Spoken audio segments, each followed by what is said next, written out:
नमस्कार.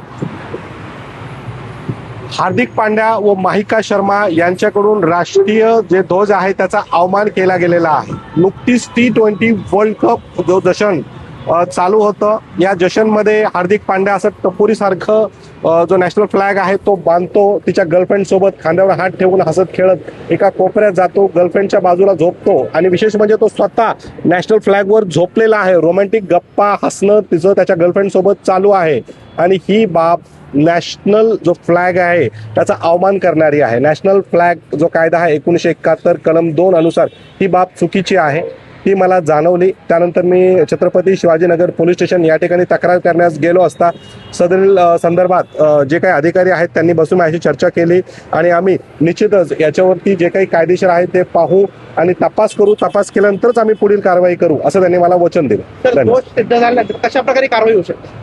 दोष सिद्ध झाल्यास हार्दिक पांड्याला जी आहे FIR ला सामोरे जावं लागेल आणि पुढील अवमानची प्रोसिडिंग आहे त्यालाही सामोरे जावं लागेल. तर पोलिसांनी कशा प्रकारे प्रतिसाद दिला? आपल्याला काही फोन वगैरे कोणाला लावला होता? नाही, पोलिसांनी मला अतिशय चांगल्या रीतीने प्रतिसाद दिला, कारण नॅशनल फ्लॅगशी निगडीत असल्याने स्वतः अधिकारी वर्ग माझ्यासोबत बसला, त्यांनी चौकशी केली, कंप्लेन वाचली, पाहिली, त्याच्यातलं गांभीर्य त्यांनी जाणून घेतलं. परंतु त्यांनी मला सांगितलं की नाही, आम्हाला अशा घटनांमध्ये अगोदर पूर्ण अभ्यास करावा लागतो, चौकशी करावी लागते आणि मगच आम्ही पुढची कारवाई करू. तर एकंदरीत मागणी काय आहे? मागणी ही आहे की हार्दिक पांड्यावर FIR दाखल करण्यात यावी, कायदेशीर व्हावी आणि हार्दिक पांड्याने सगळ्या देशाची जगाची माफी मागावी.